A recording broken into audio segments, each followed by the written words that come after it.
ต่อไปนี้จะว่ากขศีลธรรมกไก่ชอบข้าวสาร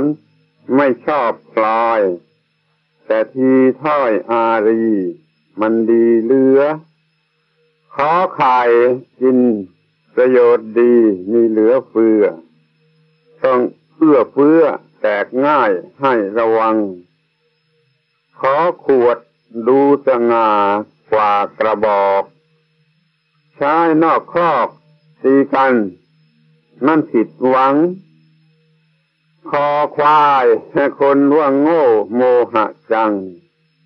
แต่คนมั่งมีเพราะควายน่าอายมันคอคนถ้าฝึกฝนเสียงจะเพราะขัดคอกันมันไม่เหมาะไม่สุขสันต์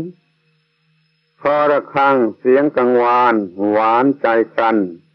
เสียงสวรรค์เชิญให้คนสนใจทำงองูที่ลนลานพิษผ่านน้อยที่แช่มช้อยพิษแรงกล้าดูหน้าคำจ้อจานมีอาหารข้ามันล้ำถ้าจานคว่ำไม่เห็นมีดีอะไรขอสิ่งที่ดีดีมีเสียงเพราะถ้าสิ่งแตก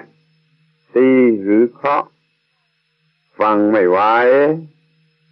ชอช้างมีสติตั้งระวังภัยจะเคลื่อนไหวงามสง่าทุกอาการซอโซ่ไม่อาจล่ามซึ่งน้ำใจแม้ล่ามได้กระทั่งถึงช้างสารชอเชอไม่เลินเลิกเข้าสู่ฌาน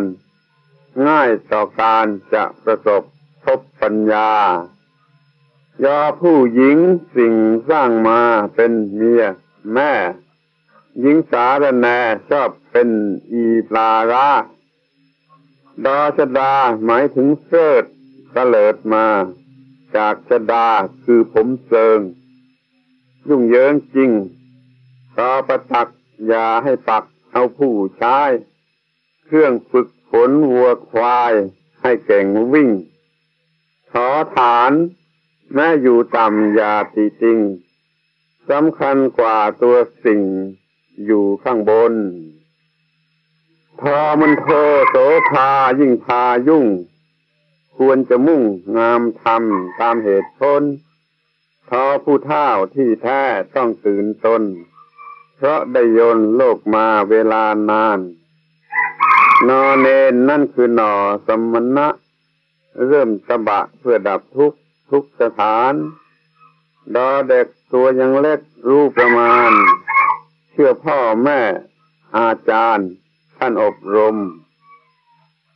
ต่อเต่าแม้จะเขลาก็หน่วงหนัก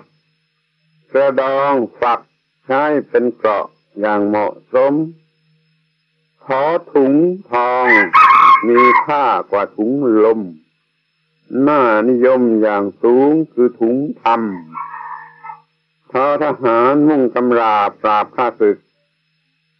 ถ้าไม่ฮึกเพื่อเกียรติกามก็งามค